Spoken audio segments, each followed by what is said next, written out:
주님.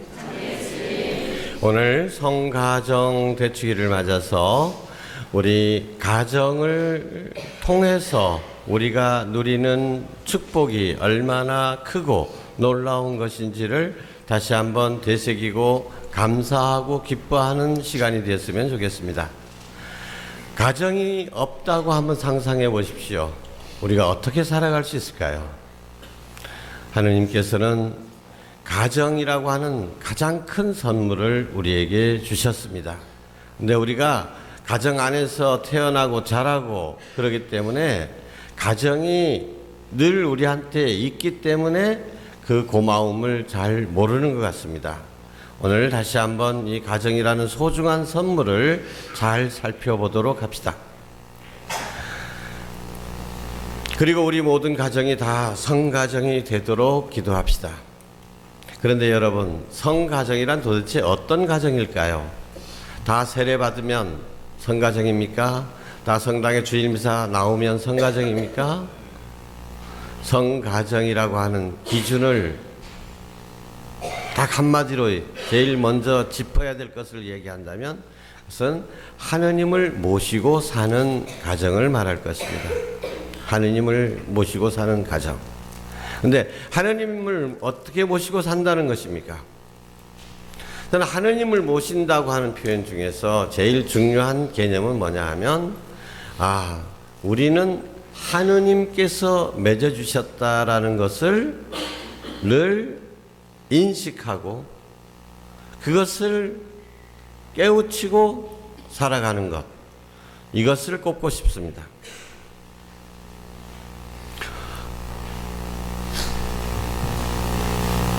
우리 성가대원 중에 오늘 안 보이네요. 한 사람이 그 성가대원 남편이 그렇게 얘기합니다. 우리 집에서 우리 어머니가 저한테 항상 하시는 말씀이 너 지금까지 살아온 인생 중에서 제일 잘한 거는 저 며느리 맞은 거요. 이렇게.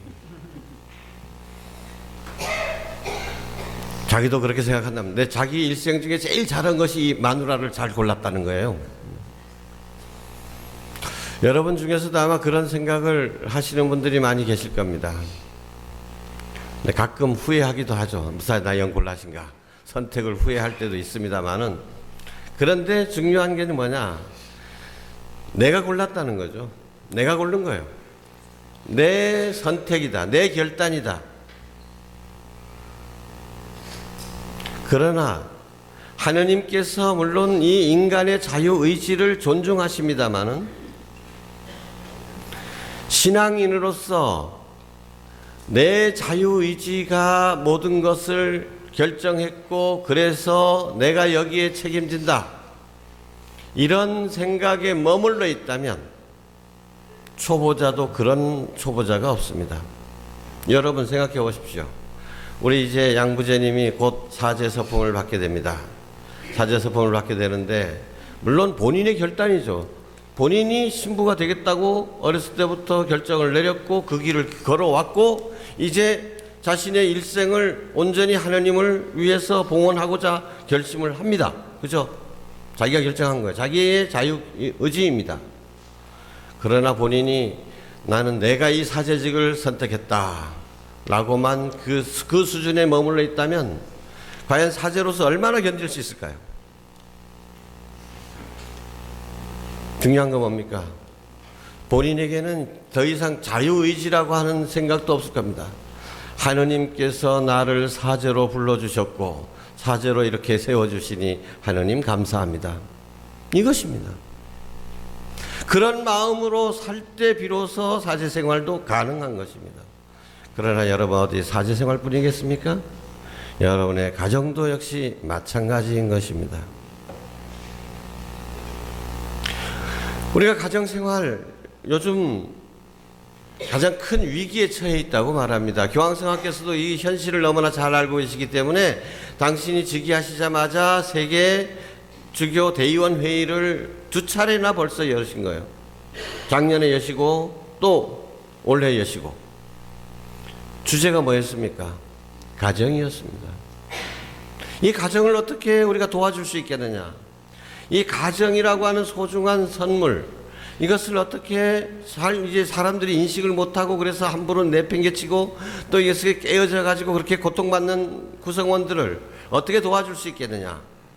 이것이 교황님의 관심사였던 것이죠. 근데 제가 오늘 여러분에게 드리고 싶은 말씀은 이 가정이라고 하는 것은 여러분의 결단에 의해서 맺어진 것이 아니다. 물론 그것이 전혀 없다고는 말 못하겠지만 여러분이 그렇게 결단을 내리도록 이끌어 주신 분이 따로 계시다. 하느님이시다라는 것입니다. 저는 결혼하는 사람들 그 주례를 설 때도 그런 얘기를 자주 합니다. 내가 이 여자를 선택했다. 이래서 선택했다. 나는 내가 저 남자를 이래서 선택했다라고 말하는데, 그러나 잘 생각해 보라고. 왜 다른 사람들 눈에는 이 여자가 그렇게 예뻐 보이지 않고 그렇게 믿음직스럽지 않고 내 눈에만 세상에서 제가 가장 아름다운 여인으로 보였을까? 나보다 더 스펙 좋고 조건 좋은 남자들도 다 내 애인을 알고 있는데 그 사람들은 별로 내 애인한테 관심이 없어. 그렇게 예쁜 줄 몰라. 내가 보기에만 그렇게 예쁜 거야. 그렇게 이끌어 주신, 내 눈을 뜨게 해주신 분이 누굽니까?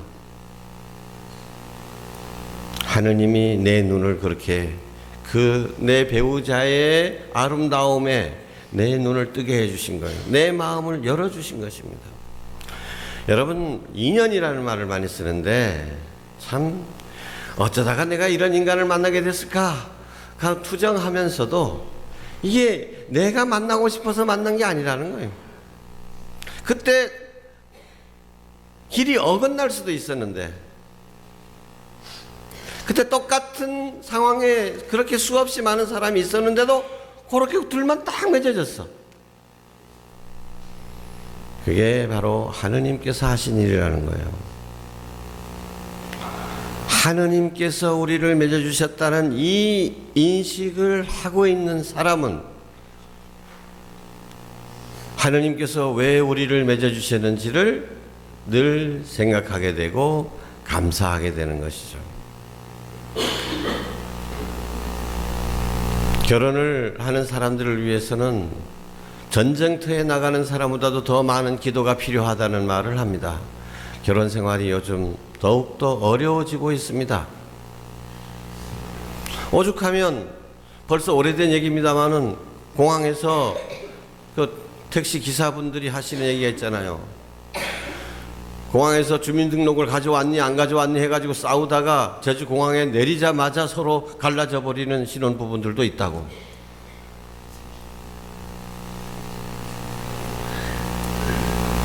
결혼생활 하다 보면 많은 어려움에 봉착하게 됩니다. 근데 그것들을 어떻게 이겨낼 수 있겠습니까? 내 결단이니까 내 인내심으로요?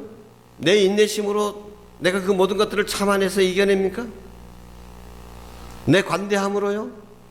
내 사랑으로? 내 느낌으로? 여러분 모두가 다 그것이 아니라는 것을 인정할 수밖에 없을 것입니다. 물론 나도 참았죠. 기다렸죠. 내가 먼저 베풀었죠. 예, 그러나 하느님께서 도와주신 것입니다. 하느님께서 우리를 맺어주신 분이라면, 맺어주신 것을 깨우치는 사람이라면 어려움에 봉착했을 때 아이고 이 인간하고 살아 마라 이런 생각을 안 하게 되는 것이죠. 다른 차원의 질문을 하게 됩니다. 하느님께서 우리를 맺어주셨는데 이런 인간하고 맺어주신 뜻이 무엇일까? 알코올 중독자랑 같이 사는 일 지옥 같죠? 정신병자랑 사는 일 지옥 같죠? 그런데 아이고 그랬으니까 난 도저히 인간적인 것이라면 인간이 이럴 줄 몰랐다 하고 떠나가도 우리는 그저 아이고 힘들어서 그랬겠구나 하고 인간적으로는 이해할 수밖에 없습니다. 그러나 신앙인이라면 다른 질문을 하게 되는 거죠. 하느님께서 왜 이렇게 이런 알코올 중독자를 내 배우자로 주셨을까? 이렇게 질문을 하다 보면 뭔가 나름대로의 하느님의 음성이 들리는 것입니다. 그래, 네가 아니면 누가 저 인간 돌봐주겠느냐. 그래서 내가 너를 맺어줬다. 아, 그렇구나. 하느님이 나에게 맡겨주신 소명이로구나.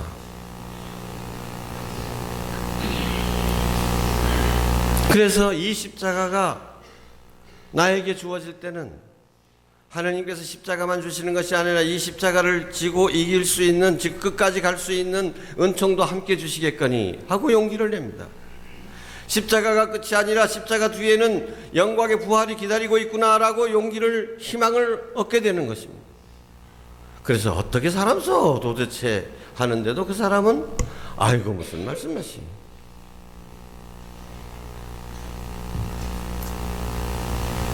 이게 비결인 것입니다. 내가 선택했다라는 생각이 아니라 그것을 넘어서서 하느님께서 우리를 맺어주셨다는 이런 생각을 늘 우리 자신에게 깨우치고, 그래서 어려움이 있을 늘 평소에는 감사하고, 어려움이 있을 때는 어떻게 해서 하느님께서 이런 것을 허락해 주셨는가, 하느님께서 허락해 주시지 않는다면 어떤 일도 벌어지지 않을 것인데, 그래서 하느님의 시선으로 바라보려고 노력을 하는 겁니다. 그러다 보면 길이 보이고 지혜가 보이고 용기가 보이게 되는 것입니다.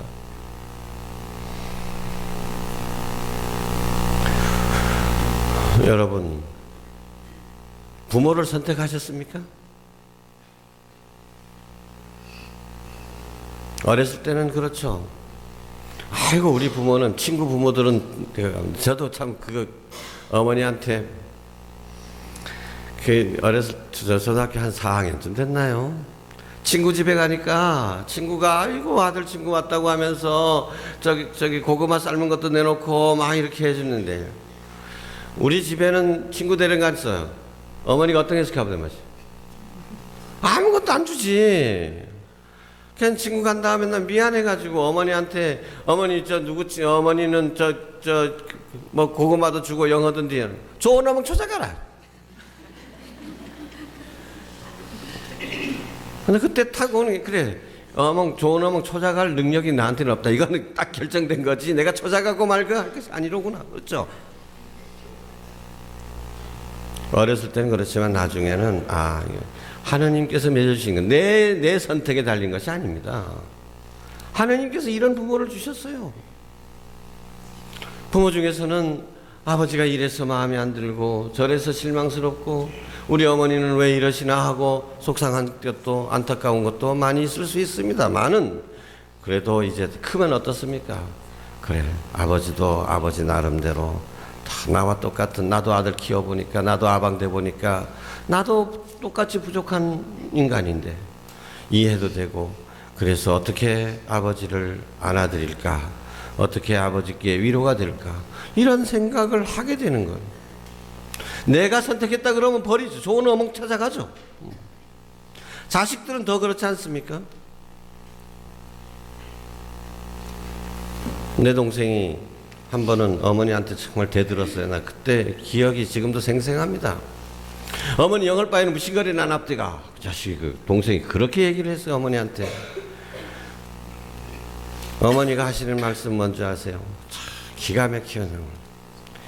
야 임마, 나는 너 같은 놈 나체냉 난 줄 아냐? 맞아. 감탄을 했습니다. 맞아. 자식도 부모의 선택이 아닌 것이죠.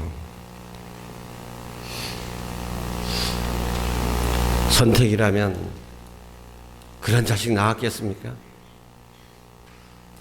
근데도 부모는 자신의 선택이 아니라는 것을 알기 때문에, 이게 어떤 때는 정말 이 자식 때문에 그렇게 기쁨에 넘치다가도 어떤 때는 또 그렇게 가슴을 조이고 가슴 아파하죠.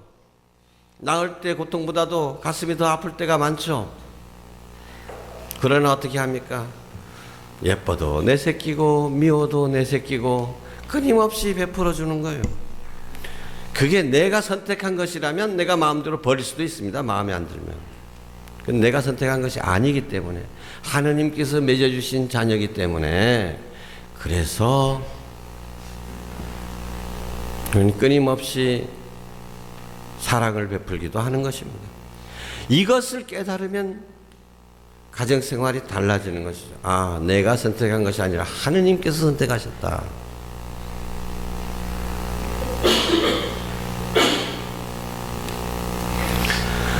원래 특별히 자비의 해입니다. 자비의 특별 희년입니다.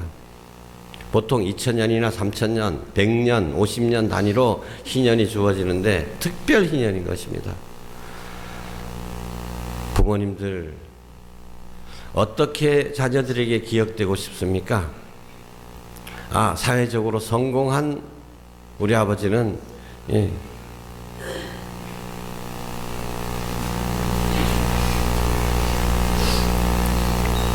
영장이라고 합니까? 거기에 무슨 거 했다고 딱 적을 만한 그것이 기억에 남겠습니까? 그렇게 기억되고 싶습니까? 자녀들이 우리를 기억할 때, 아, 우리 아버지는 참 좋은 분이셨다. 자비로운 분이셨다. 우리 어머니 참 자비로운 분이셨다. 이렇게 기억될 수 있도록 자비의 얼굴이 되어 주십시오.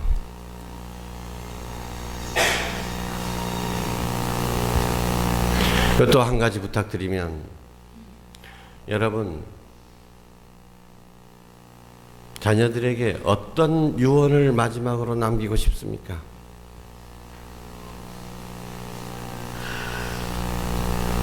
마지막으로 야, 돈 많이 벌어라, 오래 살아라, 그렇게 얘기하고 싶습니까? 그게 여러분의 마지막 부탁이 되고 싶습니까?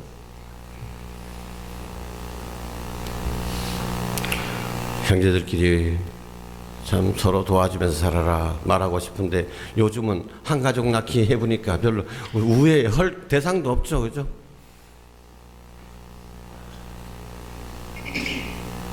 저는 초등학교 때 배운 청개구리가 생각이 납니다.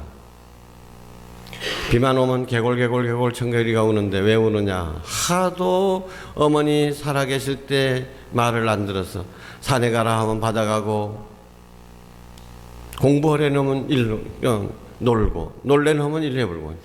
그래서 걱정이 태산이라 죽을 때가 됐는데, 아, 그래 아들아, 내가 죽거든 제발 좀 이 냇가에 좀 묻어다오.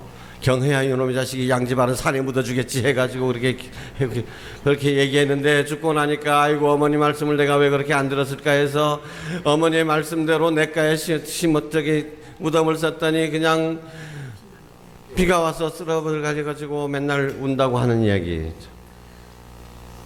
여러분, 청개구리 같은 자식이 있어도 그래도 마지막에 어머니 아버지 말씀은 마음에 담고 그렇게 살고자 합니다. 잘 못 지켜도 내가 그래야 될 건데 라는 마음은 있습니다. 그럼 무엇을 당부하시겠습니까? 여러분의 마지막 소원이 자녀를 위한 염원이, 평소에 자녀들을 위한 기도의 마음이 뭐였겠어요? 뭐라면 제일 좋겠습니까? 다른 말을 못해도, 얘야, 나는 네가 다른 걸 못해도 하느님을 공경하면서 살았으면 좋겠다. 이 말 한마디 남길 수 있다면 그게 가장 귀한 유산이 아니겠는가.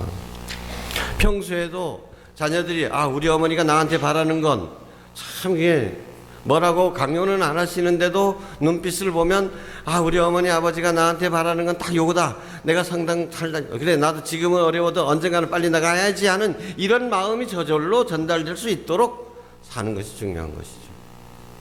그런 염원을, 그런 마음은 전달되지 않습니까? 말로 꼭 한다, 안 한다 하더라도 이것이 전달되도록 여러분의 마음이 성가정을 향한 그 갈망으로 가득 차 있어야 된다는 것이죠. 기도하는 마음으로 가득 차 있다면 그것은 단순한 꿈에 머무르지 않고 반드시 현실이 될 것입니다. 아멘.